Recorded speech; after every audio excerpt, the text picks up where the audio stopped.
friends, welcome to Sesha sayinee veg kitchen. இன்னைக்கு நம்ம என்ன ரெசிபி பார்க்க போறோம்னா ஈஸியா எப்படி நம்ம சாம்பார் சாதம் செய்யலாம்ன்றது தான் இப்போ நம்ம பார்க்க போறோம். வாங்க வீடியோக்குள்ள போலாம். இப்போ நான் வந்து குக்கர்ல 4 அழாக்கு அரிசி கழுவி தண்ணி ஊத்தி வச்சிருக்கேன். அதுக்கு மேலேயே பருப்பு ஒரு பாத்திரத்துல வச்சிருக்கேன். அதுக்கு நான் அழாக்கு பருப்பு வச்சிருக்கேன். அது கூட காய்கறிகள் வந்து முருங்கைக்காய், கேரட், கொடமிளகா, பீன்ஸ் இது வரைக்கும் தான் நான் போட்டிருக்கேன். இன்றைக்கி என்னன்னா வந்து இதில் நான் வெங்காயம் பூண்டு சேர்க்காம செய்திருக்கேன். அதே நேரத்தில் ஈஸியாகவும் எப்படி செய்யறதுன்ற ப்ரொசீஜர் காமிச்சிருக்கேன் பாருங்கள். இதில் வந்து இப்போ இந்த பருப்பு கழுவி அதுலேயே கூட இந்த காய்கறிகளையும் கழுவி அப்படியே ஒன்றா சேர்த்து தண்ணி ஊற்றி வச்சிடணும். இந்த மாதிரி செய்கிறப்ப நமக்கு கொஞ்சம் ஈஸியாக இருக்கும். இது கூட மஞ்சத்தூள் கொஞ்சம் பெருங்காயத்தூள் போட்டு நல்லா தண்ணி ஊற்றி மிதக்க தண்ணி ஊற்றி குக்கரில் ஏற்றிடலாம். இந்த மாதிரி நீங்கள் செய்கிறப்போ வந்து காய்கறிகளையும் இதே மாதிரி சேர்த்து பருப்பு கூட வேக வச்சிட்டிங்கன்னா வேலை வந்து ரொம்ப சீக்கிரம் ஈஸியாக ரொம்ப சீக்கிரம் முடிஞ்சிடும். உங்களுக்கு வந்து தனித்தனியாக வேக வச்சு செய்கிறப்போ வந்து நமக்கு வந்து கொஞ்சம் கஷ்டமாக தெரியும். இந்த மாதிரி செய்து பாருங்கள், உங்களுக்கு ரொம்ப ஈஸியாக இருக்கும். அதனால தான் இது வந்து ஈஸியாக செய்கிற ப்ரொசீஜரு. இப்போ நம்ம குக்கரை மூடிட்டு அடுப்பில் ஏற்றிடலாம். ஏற்றிட்டு அது வந்து விசில் வரத்துக்குள்ளே நம்ம புளியை ஊற வச்சுக்கலாம். புளி வந்து நான் நல்லா கொதிக்கிற வெந்நீரில் ஊற வச்சுருக்கேன். அதை மாதிரி செய்கிறப்போ நமக்கு வந்து புளி நல்லா கரைசல் நல்லா திக்னஸ் கிடைக்கும். கூடவே வந்து நமக்கு நல்லாயிருக்கும் டேஸ்ட்டு. இப்போ ஸ்டீம் வந்துட்டு வெயிட் போட்டுட்டோம். இப்போ வந்து குக்கர் நான் வந்து 5 விசில் வச்சுருக்கேன். 5 விசில் வச்சால் தான் நம்ம வந்து பருப்பு காய்கறி சாதம் எல்லாமே கொஞ்சம் குழைய வந்தால் தான் சாம்பார் சாதத்துக்கு கொஞ்சம் நல்லாயிருக்கும், டேஸ்ட்டாகவும் இருக்கும். அதனால் நான் 5 விசில் வச்சுருக்கேன். வேறு வேறையாக இருந்தால் நல்லா இருக்காது. இப்போ நம்ம ஒரு பாத்திரத்தில் நான் வந்து ஆழாக்குக்கு ஒரு கரண்டி ஊற்றிருக்கேன் எண்ணெய். நீங்கள் உங்கள் டேஸ்ட்டுக்கு ஏற்ற மாதிரி எண்ணெய் ஊற்றிக்கலாம். கொஞ்சம் எண்ணெய் அதிகமாக ஊற்றலாம். நம்ம உடனே யூஸ் பண்ணுற மாதிரி சாப்பிட்ற மாதிரி இருந்தால் எண்ணெய் கொஞ்சம் கம்மியாக கூட சேர்த்துக்கலாம். எண்ணெய் கம்மியாக சேர்க்குறது தான் நமக்கு ஹெல்த்துக்கு நல்லது. அதனால் நான் கம்மியாக தான் சேர்த்துருக்கேன். நான் வந்து இப்போது ஒரு கரண்டி எண்ணெய்ன்னு கணக்கு பண்ணி 5 அழாக்கு கணக்கு வந்தது. பருப்போடு சேர்த்து 5 கரண்டி எண்ணெய் ஊற்றிருக்கேன். அதில் கடுகு போட்டு பொரிச்சிட்டோம்.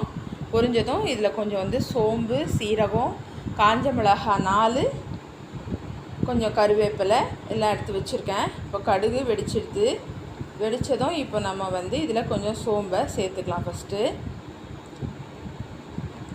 சோம்பும் சீரகம் காஞ்ச மிளகாய் எல்லாத்தையும் போட்டு இப்போ எல்லாத்தையும் ஒன்றா சேர்த்து நம்ம வதக்கிடலாம்.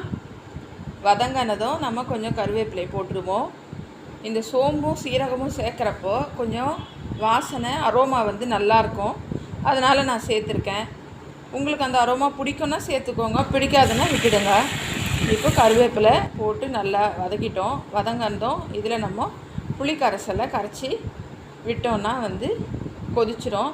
இப்போது நான் வந்து இப்படியே கரைச்சி விடுறேன். அது வந்து கையில் எண்ணெயில் வதக்கின்னு இருக்கிறதுக்கு ஆவி அடிக்கும் கையில்.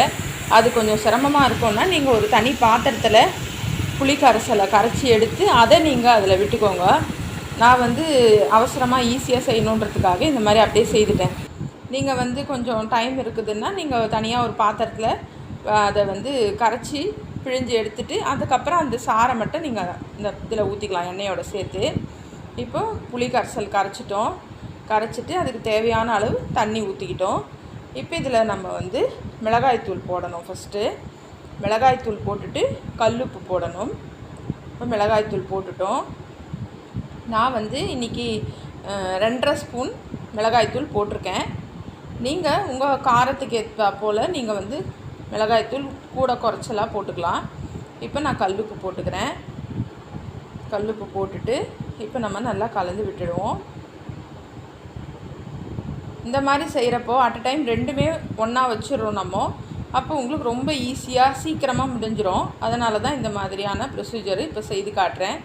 இந்த மாடல் உங்களுக்கு செய்யறதுக்கு ஈஸியாக இருக்குதுன்னு தோணுச்சுன்னா கமெண்ட்டில் சொல்லுங்கள். இப்போ நம்ம அதுக்குள்ளே குக்கர் ரிலீஸ் ஆகிடுது. ரிலீஸ் ஆனதும் இப்போ வந்து பாருங்கள், காய்கறிலாம் பருப்பெல்லாம் நல்லா சேர்ந்து நல்லா வெந்துடுது. முருங்கைக்காய் கூட நல்லா இழைய வெந்திருக்கும். நீங்கள் பார்த்தீங்கன்னா இப்போ பாருங்கள், நல்லா இழைய வெந்துடுது. இப்போ இதை நம்ம எடுத்துகிட்டு என்ன செய்ய போகிறோம்னு பார்க்கலாம் வாங்க. இப்போ அதை எடுத்துகிட்டு குக்கரில் வச்சுருக்க சாதம் எப்படி வெந்திருக்கு பார்ப்போம். இப்போ பாருங்கள், 4 அழாக்கு அரிசி வச்சேன்னு சொன்னால ஃபுல்லாக வந்திருக்கு. நம்ம அதில் போட்டு கலக்கக்கூட முடியாது, அந்த அளவுக்கு ஃபுல்லாக வந்திருக்கு. இப்போ இதை நம்ம நல்லா வந்து கலரி விட்டுடணும். ஏன்னா சாம்பார் சாதத்துக்கு நல்லா குழைய இருந்தால் தான் நமக்கு வந்து சாம்பார் சாதம் டேஸ்ட்டாக இருக்கும். அதனால் உதிரி உதிரியாக இருந்ததுன்னா நமக்கு அது நல்லா இருக்காது. அதனால் இப்போ நான் நல்லா கரண்டியால் நல்லா கலந்து குழையிற மாதிரி நான் கொஞ்சம் கலந்து விட்டுடுறேன். சூட்லேயே செய்துட்டோன்னா அது கொஞ்சம் அழிஞ்ச மாதிரி ஆகிடும். அதனால தான் இப்போ சூட்லேயே எடுத்து செய்கிறேன் ரிலீஸ் ஆனதும். இப்போ இதுலேயே நம்ம என்ன பண்ண போகிறோம், அதுக்குள்ளே பாருங்கள், இங்கே இது கொதிச்சுட்டு எல்லாமே அடுத்தடுத்து டக் டக்குன்னு செய்திடலாம் நம்ம ஈஸியாக. நம்ம ஒரு ஆஃபீஸ்க்கு போகிறோம், ஸ்கூலுக்கு கிளப்புறதுக்கு அவசரம், அந்த டைமில் நம்ம இதை வந்து ரெடியாக வச்சுருந்து 2 பக்கம் கேஸ் ஸ்டவ்வில் போட்டோன்னா டக்குன்னு ஆகிடும். நம்ம ஈஸியாக செய்து கட்டிக்கலாம். ஆஃபீஸ்க்கு, ஸ்கூலுக்கு, லஞ்ச் பாக்ஸுக்கு அது மாதிரி கட்டி கொடுக்கறதுக்கும் நம்ம கட்டி எடுத்துன்னு போகிறதுக்கும் ஆஃபீஸ்க்கு ரொம்ப சுலபமாக ஈஸியாக இருக்கும். இப்போ இந்த சாதம் வெந்ததுலேயே நம்ம இந்த பருப்பு காய்கறிகளை போட்டு நல்லா கலக்க போகிறோம். இதில் எனக்கு கலக்க முடியுமான்னு தெரியல, நான் பாத்திரம் மாற்றுவேன். ஃபுல்லாக எடுத்து அதுக்குள்ளே இதுவும் நல்லா கொதிக்குது. அதில் அந்த நெடி வாசனை அடங்கணும், அது வரைக்கும் இருந்தால் போதும். நம்ம ஃபுல்லாக சாம்பாராக செய்கிறப்போ அந்த மொத்த பொருளும் போட்டு நெடி வாசனை அடங்க டைம் எடுக்கும். அதனால தான் நம்ம இந்த மாதிரி ஈஸியாக செய்கிறோம். இப்போ நான் வேறு பாத்திரத்தில் எல்லாத்தையும் மாற்றிக்கிறேன். ஏன்னா அதில் கலக்க முடியல என்னால் ஃபுல்லாக எடுத்துட்டு. இப்போ வேறு பாத்திரத்தில் போட்டு நல்லா மாற்றி கலந்து விட்டுட்டேன். இப்போ இதுவும் கொதிச்சுட்டு ஆஃப் பண்ணிட்டேன். இது பாருங்கள், நல்லா அரோமா சூப்பராக இருந்தது.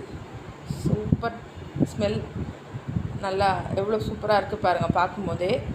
இப்போ இதை நம்ம அந்த பாத்திரத்தில் மாற்றிட்டு கொஞ்சம் கொஞ்சமாக இதையும் அதிகமாக போட்டு கலந்துடணும். நல்லா நம்ம கொஞ்சம் அகலமான பாத்திரம் எடுத்துக்கிட்டோன்னா கலக்க கொஞ்சம் ஈஸியாக இருக்கும்.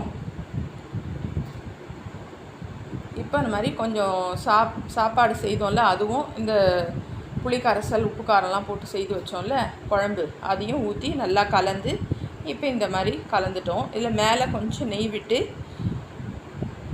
கலந்துட்டிங்கன்னா அந்த நெய்யினுடைய அரோமா வந்து உங்களுக்கு வந்து வாசனையாக இருக்கும். அது நம்ம சூப்பர் டேஸ்ட்டு, அந்த ஸ்மெல்லே நமக்கு சாப்பிட்ணுன்ற ஒரு இதுவாக இருக்கும். இப்போ அது ரெடி ஆகிடுது. இப்போ நம்ம பிளேட்டில் பரிமாறிட்டு இதுக்கு தொட்டுக்க நீங்கள் அப்பளம், மோர் மிளகா, சிப்ஸு எது வேணால் தொட்டு சாப்பிட்லாம். ரொம்ப சிம்பிளாகவும் ஈஸியாகவும் அதே நேரத்தில் டக்குன்னு செய்துற மாதிரியான ஒரு மாடல் தான் இது. நம்ம சாம்பாராக வைக்கிறப்போ வந்து கொஞ்சம் டைம் எடுக்கும். காய்கறியெல்லாம் போட்டணும், வேகணும், அதுக்கப்புறம் புளி கரைச்சி ஊற்றணும், இப்படிலாம் ப்ராசஸ் போகும். இது நம்ம இந்த பக்கம் குக்கரில் ஏற்றிட்டோம், இந்த பக்கம் பாட்டுக்கும் நம்ம புளி கரைசல் பண்ணி உப்பு காரம் போட்டோம். ரெண்டுமே அட் அ டைம் முடிஞ்சிடுது. எப்பவுமே நீங்கள் இந்த மாதிரி சீக்கிரம் ஆகணும்னா புளியை வெந்நீரில் ஊற போட்டுருங்க, சட்டுன்னு செய்து முடிச்சிடலாம். இப்போ இதுக்கு நான் தொட்டுக்க அப்பளம் சைடிஷ்ஷாக வச்சுருக்கேன். இது தொட்டுன்னு சாப்பிட்றப்போ ரொம்ப யம்மியாகவும் டேஸ்ட்டாகவும் அல்டிமேட்டாக இருந்தது. நீங்களும் இதை ட்ரை பண்ணி பாருங்கள். இந்த வீடியோ உங்களுக்கு பிடிச்சிருந்ததுன்னா எங்கள் சேனலை லைக் பண்ணுங்கள், ஷேர் பண்ணுங்கள், கமெண்ட் பண்ணுங்கள், சப்ஸ்கிரைப் பண்ணுங்கள். தேங்க்ஸ் ஃபார் வாட்சிங்.